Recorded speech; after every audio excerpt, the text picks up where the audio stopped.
Good morning, students.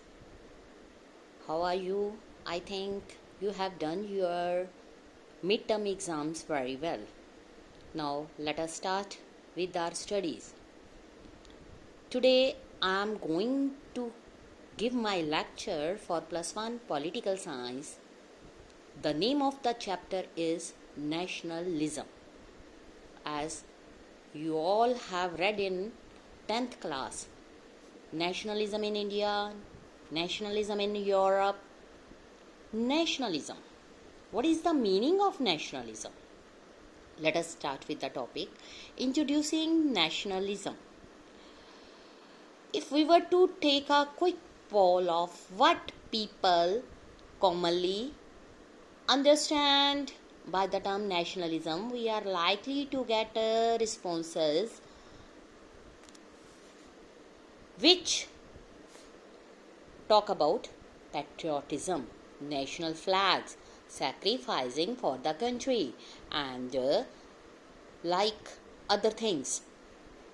You already know that the Republic Day parade in Delhi is a striking symbol of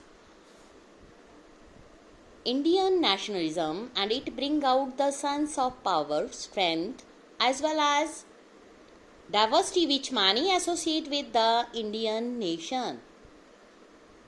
जब हम Republic day की parade देखते हैं तो उसमें सभी स्टेट्स की जो लुक है उसको दिखाया जाता है, जो हमें अपने इंडिया के पैट्रियोटिज्म्स के बारे में बताते हैं. But if we try to go deeper, we will find that it is difficult to arrive at a precise and widely accepted definition of term nationalism. This need not mean that we should abandon the effort. Nationalism needs to be studied because it plays such an important role in world affairs. Not in India only, but in whole world, nationalism play an important role. अगर हम बात करें during the last 2 centuries or more, nationalism has emerged as one of the most compelling of political creeds, which has helped to shape history. It has inspired intense loyalty as well as deep hatreds. It has united people as well as divided them, helped to liberate them from oppressive rule as well as being the cause of conflict and bitterness and wars. It has been a factor in the breakup of empires and state. Nationalist struggles have contributed to the drawing and redrawing of boundaries of states empire. At present, a large part of the world is divided into different nation states. Although the process of reordering of state boundaries has not come to an end, and separatist struggles within existing states are common. अगर हम nationalism की बात करें students, ये nationalism है जो ये centuries से चला रहा है, not for only India but also for the whole world. अगर हमने अपनी स्टेट की बाउंड्रीज को बनाना है, रीड्राइंग करना है या फ्रीडम लेना है, एम्पायर्स को अटेन करना है, अपनी कंट्री के लिए जो भी स्ट्रगल है उसमें नेशनलिज्म की फीलिंग्स का आना बहुत ज़रूरी है. कंट्री को यूनाइट करना ये सिर्फ नेशनलिज्म की फीलिंग से ही हो सकता है. अगर हम बात करें तो इस टाइम हमारा जो वर्ल्ड है वो डिफरेंट नेशन स्टेट में डिवाइड हो चुका है. इसको रीयूनाइट करने के लिए सभी कंट्रीज में नेशनलिज्म की फीलिंग्स का आना बहुत ज़्यादा ज़रूरी है. हम बात करते हैं अपने इंडिया की. इंडिया में ब्रिटिशर्स ने बहुत लॉन्ग टाइम तक अपना एम्पायर इस्टेब्लिश किए रखा. आए तो वो ट्रेड करने के लिए, बल्कि यहाँ पर उन्होंने अपना फुल एम्पायर इस्टेब्लिश कर लिया. अगर जब किसी के साथ डिस्क्रिमिनेशन स्टार्ट हो जाती है, कंट्री के नेटिव पीपल को दबाया जाता है, तो वो अग्रेसिव हो जाते हैं। अपनी फ्रीडम को लेने के लिए वो हर तरह से अपनी फीलिंग्स जो हैं वो लोगों तक पहुंचाते हैं। इसको नेशनलिज्म का नाम दिया गया है। नेशनलिज्म की फीलिंग बेटा, ये इसमें pamphlets, folk fair, tales, stories, plays, national songs, national anthems, इन सब में से आती है।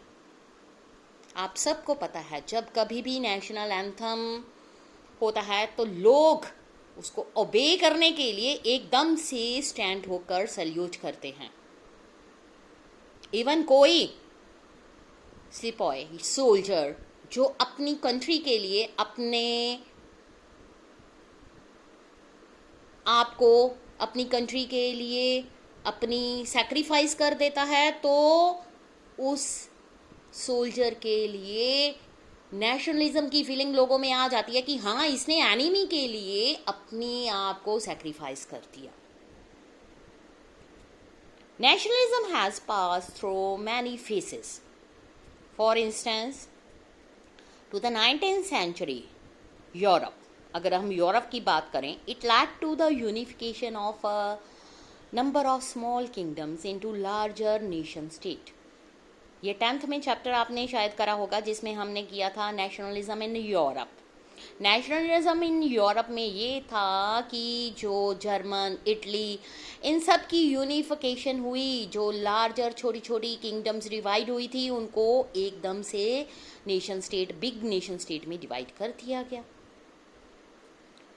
The present day German and Italian states were formed through such a process of unification and consolidations. Large number of new states were also founded in Latin America.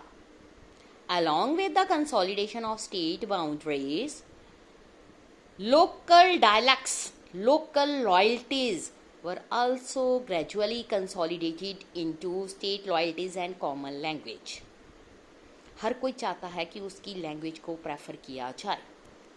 हमने study किया था Sri Lanka and Belgium में ethnic compositions, जिसमें अलग अलग language बोलने वालों के साथ डिस्क्रिमिनेशन हो रहा था, लेकिन उनकी यूनिफिकेशन करने के लिए दोनों लैंग्वेज को कॉमन आइडेंटिटी प्रोवाइड करनी पड़ी।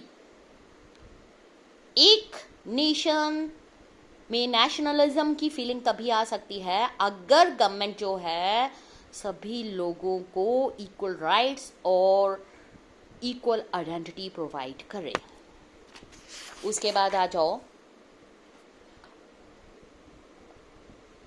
the people of new states acquired a new political identity which was based on membership of nation state.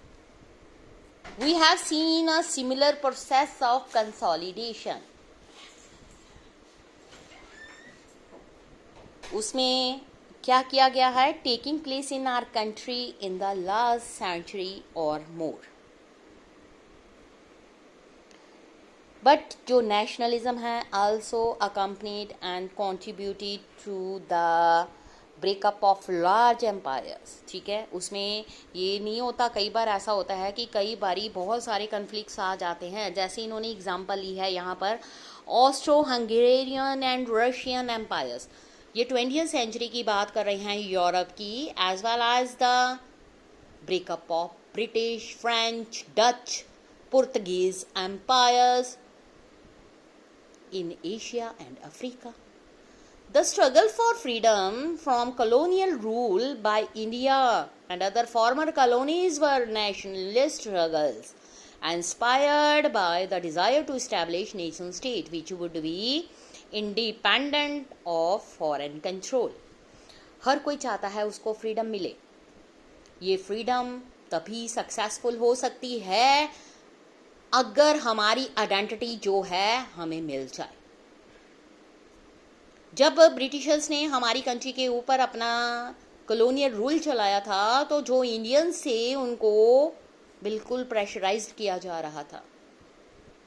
Nation की डेवलपमेंट तभी होगी अगर हमें फ्रीडम मिल जाएगी, कोई भी फॉरेन कंट्रोल हमारे ऊपर नहीं होगा। फॉरेन कंट्रोल्स को ख़त्म करने के लिए लोगों के मन में नेशनलिज्म की फीलिंग्स का आना बहुत ज़रूरी है। इंडिया की फ्रीडम को लेने के लिए नेशनलिस्ट ने स्ट्रगल करी, अपनी लाइफ को सैक्रिफाइस किया और इंडिया को एक इंडिपेंडेंट कंट्री बना दिया। लेकिन उसके लिए नेशनलिस्ट को एक बहुत भारी रिस्पॉन्सिबिलिटी जो दी गई थी उसका उनको रिटर्न देना पड़ा। हमारे जो इंडिया एक बहुत बड़ा हिंदुस्तान के नाम से जाना जाता था, इसकी डिवीज़न हो गई। India and Pakistan 2 separate Nations बन गई। ये चैप्टर आज यहीं ख़त्म करते हैं बेटा, कल मैं बाकी अगला आपको टॉपिक करवाऊंगी। Thank you students.